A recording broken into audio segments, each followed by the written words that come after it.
नमस्कार. वेल्स टुरिझमच्या जाणून या अंतरंग कोल्हापूरचे या सिरीजमध्ये तुमचे मनापासून स्वागत. आज आपण बघणार आहोत अंबाबाई मंदिरातील मातृलिंग मंदिर.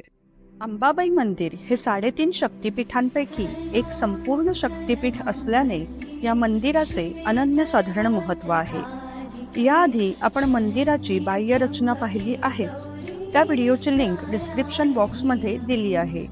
पण आज आपण पाहणार आहोत मंदिरातील अंतर्गत रचनेमधील एक अशी गोष्ट जी अनेकांना माहीतही नाही, ते म्हणजे अंबाबाई मंदिरातील मातृलिंग मंदिर.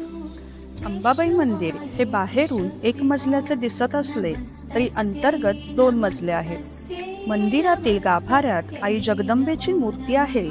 बरोबर तिच्या डोक्यावरच म्हणजेच वरच्या मजल्यावर मातृलिंग आहे. खाली कासव चौक आणि गर्भगृहात अंबाबाईची मूर्ती अशी रचना आहे.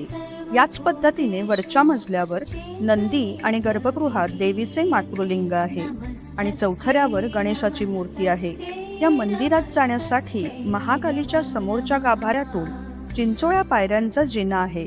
तेथून हा मार्ग आहे. करवीर क्षेत्रामध्ये सर्व देवतांची लिंग रूपामध्ये आराधना होते.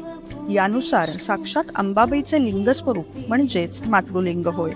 एरवी शिवलिंगाला पूर्ण प्रदक्षिणा घालत नाहीत, मात्र मातृलिंगाला पूर्ण प्रदक्षिणा घालतात. खाली गाभाऱ्यात जगदंबेचा प्रदक्षिणा मार्ग 16 काटकोनांचा आहे. अगदी तसेच वरती मातृलिंगाभोवती प्रदक्षिणा मार्ग आहे. जसे जगदंबेच्या गाभाऱ्याला स्नानघर, भांडारघर आणि शेजघर अशा 3 खोल्या आहेत, अगदी तशीच रचना मातृलिंग मंदिरात बघायला मिळते. सध्या हे मंदिर वर्षातील श्रावण सोमवार, महाशिवरात्र आणि वैकुंठ चतुर्दशी अशा शंकराशी निगडीत असलेल्या वारांना दिवसभर दर्शनासाठी सुरू असते. एरवी मंदिरात होणारी काकड आरती, मंगल आरती, भोग आरती आणि धूप आरती अशा 4 आरतीच्या वेळी देवीची पंचारती या ठिकाणी जाऊन आरती व नैवेद्य समर्पण करून येते. अशीच नवनवीन माहिती जाणून घेण्यासाठी वेल्स टुरिझम या चॅनलला सबस्क्राईब करा आणि आजच्या व्हिडिओला नक्की लाईक करा. तोपर्यंत धन्यवाद.